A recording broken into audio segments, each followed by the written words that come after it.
las cifras oficiales del Ministerio de Economía, en caso de que la Argentina no vuelva a emitir bonos y pague regularmente sus obligaciones, tiene un stock de deuda que se va a cancelar recién en el año 2089. Como indudablemente esa cifra es ideal y como hay nuevas refinanciaciones, hay nuevas emisiones de bonos, la deuda podrá terminar de pagarse en el 2150 o 2180 si no hacemos algo.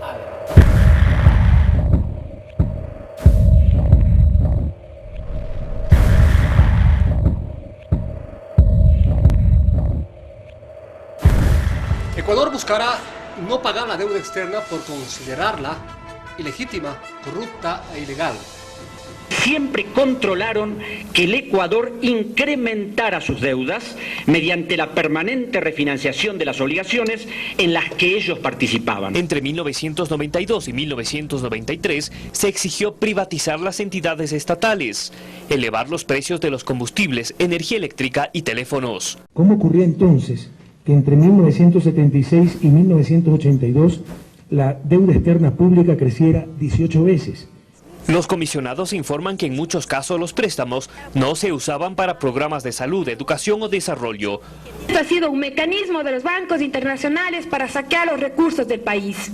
No es que los acreedores cobraran solamente los gastos operativos de un contrato.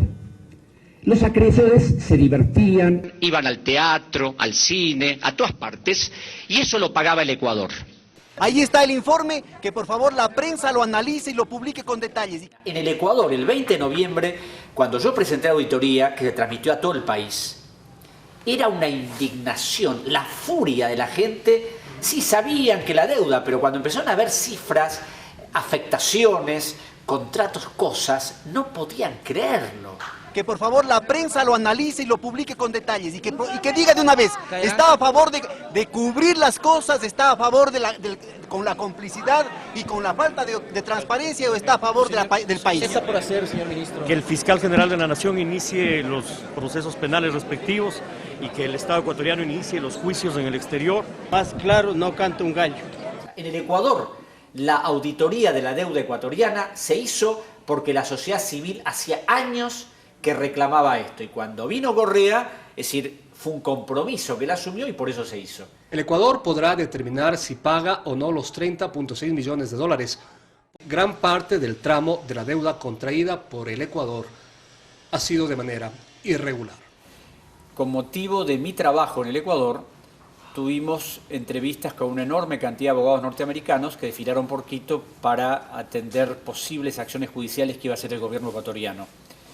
Ahí los abogados con los que hablé por el tema de la deuda argentina, sin excepción, me contaban que la Argentina nunca se defiende, que la Argentina, cuando hay algún reclamo de los fondos buitres en el famoso juzgado del doctor Griesa, habla de que está en emergencia económica, por eso no puede pagar, habla de que tiene problemas de insolvencia y que tiene que atender otras cosas antes que el pago de esas obligaciones. Y otro tema puntual que demuestra cuando uno se defiende o cuando plantea las cosas de otra manera, los acreedores retroceden, es que el gobierno de Correa, la mayor parte de las obligaciones externas que tenía de pagar era la deuda comercial, y a pesar de que podía haberla impugnado por una serie de cuestiones que sería muy largo de analizar acá, el gobierno decidió decir, señores, acá tenemos una deuda que la auditoría ha determinado que es fraudulenta, pero bueno, como entendemos que existe cierta corresponsabilidad de los funcionarios ecuatorianos, ofrecemos pagar el 30% de la deuda.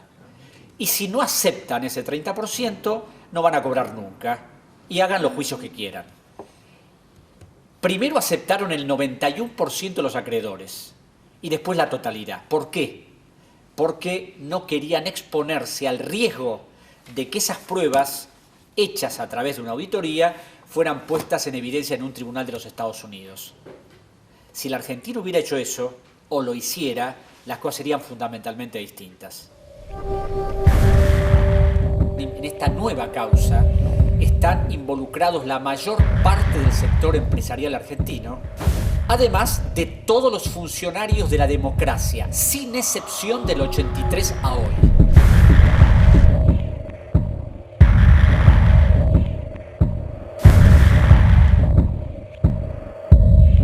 Ahora el ministro Boudou, en declaraciones públicas, ha hablado de la próxima renegociación de la deuda con el Club de París. La presidenta Cristina Fernández de Kirchner dijo hace unos meses que la deuda del Club de París era totalmente deuda de dictadura, exacto. Es decir, la deuda del Club de París no es deuda proveniente de créditos dados durante los periodos democráticos, sino es deuda contraída exactamente entre 1976 y 1983. Y más allá de que está sujeta a una investigación judicial, hay un hecho realmente sustantivo, y es que cuando asume el poder el doctor Alfonsín en el año 1983, al mes siguiente, en enero, el ministro de Economía, doctor Grinspoon, inicia una auditoría de las deudas privadas contratando un equipo de peritos en el Banco Central. Estos peritos determinaron en el primer año y medio de trabajo que el 90% de la estatización de la deuda privada no respondía a operaciones normales por el cual el Estado podía hacerse cargo, sino eran todas operaciones ilegales armadas deliberadamente por los grandes grupos empresarios que conocemos, Macri, Pérez Compán, Bulgeroni, Bridas, Papel Prensa de Clarín La Nación, etc., y transferidas a la comunidad. Esa deuda hoy es exactamente la mitad de la deuda pública del Estado, 90.000 millones de dólares. Y la deuda del Club de París, que está involucrada a esa enorme cantidad, tiene una particularidad.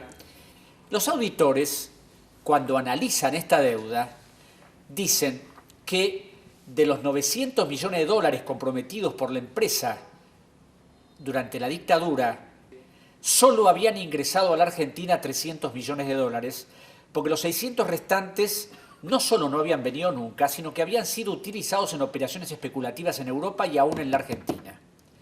Esos 600 millones de dólares del año 1980 hoy representan más de 1.000 millones más todo lo que el Estado refinanció y pagó.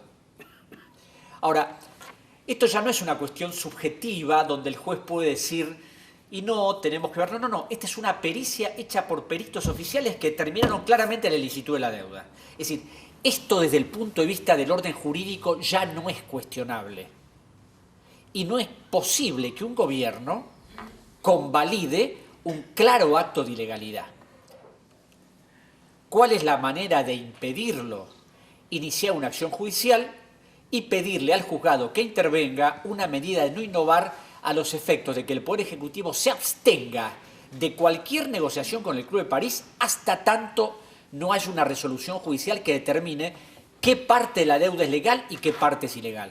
La idea es interponer un recurso amparo, pedir una suspensión de las negociaciones al Club de París en razón de que el Poder Ejecutivo no puede negociar lo que está imputado de fraudulencia. Lo vamos a presentar en nombre de toda la colectividad argentina. ¿Por qué? Porque el artículo 43 de la Constitución Nacional establece que cualquier conjunto de ciudadanos se pueden presentar en defensa de los derechos de incidencia colectiva.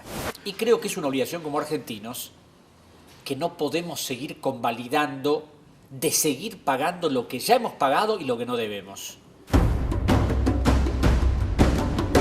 Además de poder llegar eventualmente a la Corte Suprema, tenemos una instancia internacional importante que es la Corte Interamericana de Derechos Humanos, cuyos fallos son obligatorios para los tribunales argentinos, aún para nuestra Corte. Yo les diría que es absolutamente imposible que con una prueba como la que está acumulada en la justicia federal, esto pueda ser materia de cuestionamiento por alguno de los países involucrados. Es decir, que tenemos toda la posibilidad de frenar esto.